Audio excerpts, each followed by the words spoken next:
Halo semua, salam jumpa kembali. Seperti yang teman-teman bisa lihat di hadapan teman-teman semua, saya ada sebuah proyek ringan. Nah, saya diminta untuk membuat rangkaian lampu otomatis untuk dipasang di kuburan. Nah, seperti yang teman-teman tahu, kebanyakan kuburan di daerah saya menggunakan rumah. Jadi walaupun di hutan, mereka ingin tempat peristirahatan terakhir agak sedikit terang. Jadi saya diminta untuk membuat rangkaian ini. Nah, yang dibutuhkan seperti yang teman-teman lihat adalah satu yang panel surya. Panel surya ini untuk menghasilkan tenaga dari matahari, jadi tidak menggunakan listrik seperti biasanya, listrik PLN atau sejenisnya. Jadi saya menggunakan panel surya. Nah, kapasitas panel surya ini 15 WP, artinya 15 watt peak, 15 watt per jam kalau tidak salah penjelasannya. Di sini ada sebuah rangkaian yang karena panel ini output dari atau keluaran tegangan yang dihasilkan panel ini adalah 21 volt maksimal, 0, sekian ampere. Jadi ini saya pakai rangkaian ini untuk menurunkan tegangan dari 21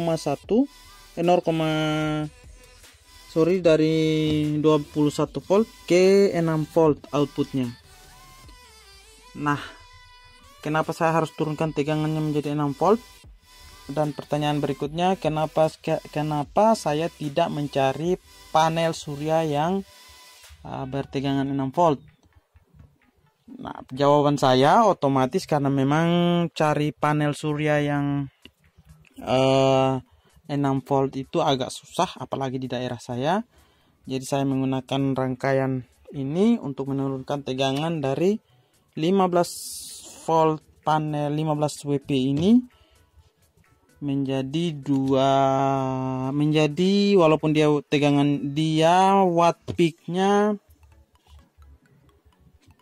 walaupun watt peaknya 15, tapi tegangan yang dihasilkan diubah melalui alat ini jadi cuma 6 volt.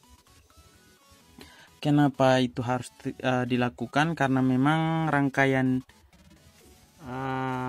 lampu LED yang saya pakai ini adalah rangkaian 6 volt, dan ini adalah LED yang akan dipakai, lampu yang akan dipakai untuk keperluan nanti.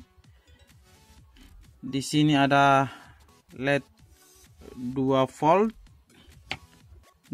volt tegangannya. Yang dibutuhkan oleh LED ini ada 2 biji. Sedangkan rangkaian baterainya saya menggunakan baterai lithium 3,7 volt 2200 mAh, dan saya rangkai 3 di seri 3, jadi kemampuannya walaupun karena sistem seri jadi tetap 3,7 volt, ampernya yang jadi 6 sekian, karena 2200 dikali 2 jadi 6,6 ampere.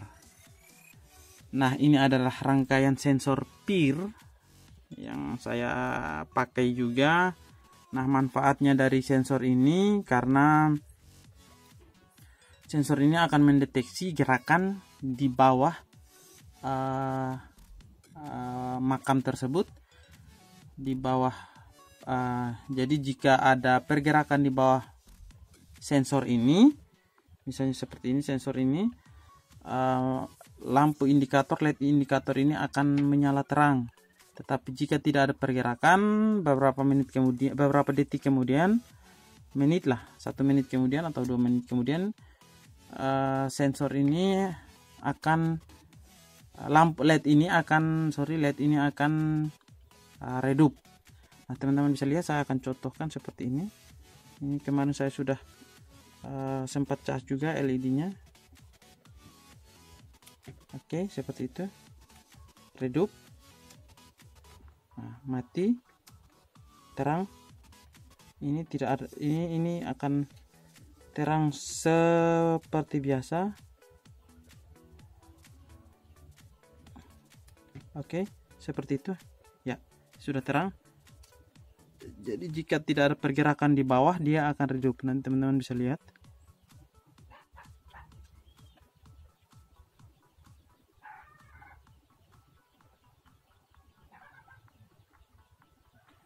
Ini memang membutuhkan waktu, jadi saya akan menunggu.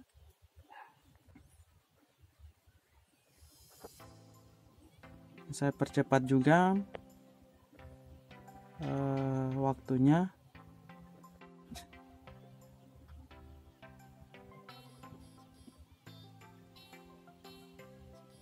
Nah, seperti itu. Jadi setiap kali tidak ada pergerakan di bawah sensor ini, LED akan akan menyala redup seperti ini. Jadi ya, itu ada pergerakan di bawah kaki saya. Jadi otomatis dia akan terang kembali. Nah, saya padamkan dan akan begitu seterusnya. Nah, jadi biar tidak memakan arus atau tegangan dihasilkan itu sedikit, karena kita rangkaian ini dibuat seminimal mungkin, jadi diharapkan bisa bertahan untuk waktu yang agak lama. Jadi jeda waktu dari malam sampai pagi itu LED, lampu ini akan menyala terus, lalu siang lampu ini akan padam untuk proses pengisian dari panel ke LED. Nah, itu video singkat untuk kesempatan kali ini. Saya awalnya pakai rangkaian ini, IC ini untuk tegangan 8 volt, tapi saya rasa agak sedikit berat karena yang dibutuhkan cuma 6, sedangkan saya pakai 8, kelebihan 2 volt. Saya rasa sedikit kurang pantas. Saya ganti dengan 6 volt. Dan juga sekarang ini rangkaian lampu ini, LED ini saya akan pasang lokasinya di Atambua. Jadi dari Kupang ke Atambua itu butuh waktu perjalanan. Nah, saya mencoba untuk memberikan arahan untuk dipasang sendiri, tapi mereka katakan nanti saya akan pasang secara langsung, jadi dibayar ongkosnya juga pergi pulang. Jadi saya setuju saja untuk proses pemasangan. Jadi jika teman-teman ingin lihat proses pemasangannya, nanti hari Kamis ini akan saya videokan lagi. Oke, seperti itu saja. Sampai jumpa dan jangan lupa like-nya, komen jika teman-teman ada pertanyaan, dan subscribe jika teman-teman berkenan untuk mendukung channel ini. Jadi teman-teman juga tidak akan kehilangan informasi yang mungkin bermanfaat untuk teman-teman semua. Oke, sampai jumpa lagi di Kamis besok, dan bye.